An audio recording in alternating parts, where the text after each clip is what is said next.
मैं डॉक्टर सचिन शुक्ला और आज एसआरजी मुरादाबाद। और आज हम सर्वसम्मिका ए की घात 2 ए स्क्वायर माइनस बी स्क्वायर का मान कितना होता है, ये कहाँ से आता है, इसके बारे में सीखेंगे। तो जो हमारी मीना की क्लास है, आज सभी बच्चे बड़े ध्यानपूर्वक देखेंगे और अपने समूह में कार्य भी करेंगे। ये ए भुजा का एक वर्ग है और इसका क्षेत्रफल कितना हो गया, ए स्क्वायर, देख सकते हैं आप, minus B square. Minus B square का मतलब है इसके अंदर से ए भुजा के वर्ग में से हमने एक बी भुजा का जो वर्ग है उसे हटा दिया। देखिए, अब हम देखिए किस तरीके से अपने इसे हटा रहे हैं। यानी ए स्क्वायर में से, यानी ए भुजा के वर्ग में से माइनस बी स्क्वायर का मतलब हुआ बी भुजा के वर्ग का बराबर क्षेत्रफल हमने, बी भुजा के वर्ग के बराबर का क्षेत्रफल हमने हटा दिया। अब आप इसे देखिए, सभी बच्चे इसी तरीके से अपने समूह में कार्य करेंगे और इसे बहुत सरल। अब ये देख सकते हैं कि हमने ए भुजा के वर्ग में से बी भुजा के बराबर वर्ग का एक क्षेत्रफल हटा दिया। अब इसका मान हमें निकालना है, यानी ए स्क्वायर माइनस बी स्क्वायर। ये जो आकृति हमारे पास बची, इसका मान कितना, ये कितना है क्षेत्रफल, ए स्क्वायर माइनस बी स्क्वायर। अब इसको हमें हल करना है। अब इसको हल करने के लिए हमें क्या करना पड़ेगा बच्चों, देखिए इसका क्षेत्रफल निकालना है। क्योंकि अभी तक जो हमने सवाल सीखे थे, जब क्षेत्रफल सीखा था, तो आप जानते हैं वर्ग का क्षेत्रफल और आयत का क्षेत्रफल। आयत का क्षेत्रफल कितना होता है, लंबाई गुणा चौड़ाई।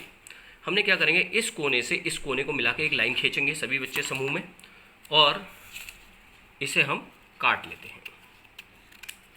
आप सभी लोग समझ गए होंगे हमने क्या करा। जो हमारा क्षेत्रफल ये बचा था, ए भुजा के वर्ग में से बी भुजा का वर्ग हटाने के बाद ये क्षेत्रफल इस कोने से इस कोने को मिला के एक लाइन खींची और उसे हमने कैंची से काट लिया। अब ये जो आकृति बन के आई, इसको हम अरेंज करेंगे इस प्रकार से सभी बच्चे, और अरेंज करने पे देखेंगे कि एक आकृति इस तरीके से बन के आती है। और इस आकृति को देख के आप बता सकते हैं ये आकृति कैसी है। क्या मीना आप बता सकते हैं ये आकृति कैसी है?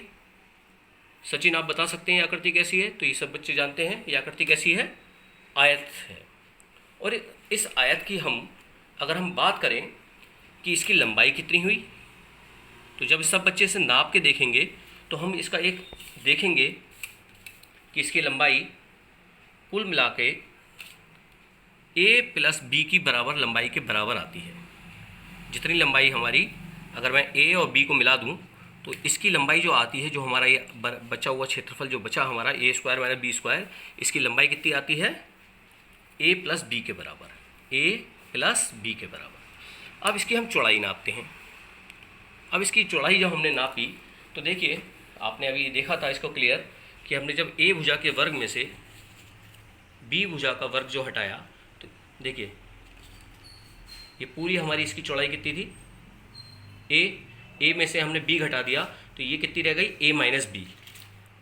देखिए जितनी इसे नाप के हम देखेंगे, जितनी ये है ये हमने नापी, और नापने में हमने देखा 5 बची है इसके हिसाब से। लेकिन तो यहाँ पे भी देखिए आप कितनी बच रही है, उतनी ही बच रही है 5, यानी ए माइनस बी के बराबर। ये कितनी है इसकी चौड़ाई, ए माइनस बी के बराबर। और आप अच्छी तरह जानते हैं आयत का क्षेत्रफल कितना होता है, लंबाई गुणा चौड़ाई। लंबाई कितनी हो गई, ए प्लस बी, ये बी और यहाँ से लेके यहाँ तक कितना ए, तो लंबाई कितनी हो गई ए प्लस बी, और चौड़ाई कितनी हो गई ए माइनस बी। तो इसका क्षेत्रफल कितना हो गया, ए प्लस बी गुणा ए माइनस बी के बराबर। किसके बराबर हो गया, ए प्लस बी गुणा ए माइनस बी के बराबर। तो इस प्रकार से हम समूह में ये कार्य करके बहुत सरल तरीके से बच्चों इसको सीख गए कि ए स्क्वायर माइनस बी स्क्वायर का मान होता है ए प्लस बी गुणा ए माइनस बी। अब मान लीजिए हमें ये सवाल मिला ए स्क्वायर माइनस 49। अब देखिए इसको हम इस सवाल के रूप में देखेंगे, इस फार्मूले के रूप में देखेंगे। ए स्क्वायर माइनस बी स्क्वायर बराबर कितना होता है, ए प्लस बी एक बार जोड़ना और ए माइनस बी एक बार घटाना, जिसको हमने यहाँ सिद्ध करा था। अब देखिए ये तो ए स्क्वायर है, लेकिन ये घात के रूप में नहीं है। अब देखिए यहाँ पे ये हमने आपको सिखाया था 1 का स्क्वायर 1, 2 का स्क्वायर 4, ऐसी टेबल बनवाई थी। तो आप देख सकते हैं 7 के स्क्वायर को क्या लिखते हैं, 49। अगर 7 का वर्ग 49 है तो 49 को हम क्या लिख सकते हैं, 7 का वर्ग। तो ये एक फार्मूला क्या बन गया, उसी तरीके से बन गया जैसे ए स्क्वायर माइनस बी स्क्वायर, ए स्क्वायर माइनस बी की जगह कौन है 7 का स्क्वायर। इसका हल क्या था, ए प्लस बी ए माइनस बी, यानी कि एक बार ए के साथ 7 को जोड़ देंगे और एक बार 7 को घटा देंगे, यानी ए स्क्वायर माइनस 49 के गुणनखंड क्या होगा, ए प्लस 7, ए प्लस 7 और ए माइनस 7, यानी ए माइनस 7। अब ये वाला सवाल देखिए, क्योंकि हमें पूरे का बनाना है। ये लिखा 36a², यानी ये तो घात जो वर्ग है वो तो ए का है खाली, और हमें तो पूरे का बनाना है, क्योंकि पूरे को ए बनाना है, हमें ए के रूप में लिखना है इसे। तो हम इसे क्या लिख सकते हैं, 36 को हम क्या लिख सकते हैं 6 का स्क्वायर a²। 64 को हम क्या लिख सकते हैं, देख सकते हैं आप, 8 का स्क्वायर b²। अगर हम इस पूरे ब्रैकेट में ले लेंगे तो ये क्या बन जाएगा 6a का स्क्वायर माइनस 8b का होल स्क्वायर। अब यहाँ पे ये 6a क्या है, a की तरह है, और 8b क्या है, b की तरह है। तो a² माइनस b² का फार्मूला क्या होता है, एक बार जोड़ देते हैं a प्लस बी, और एक बार घटा देते हैं, और इस प्रकार से हम इन सवालों को बहुत सरल तरीके से हल कर सकते हैं।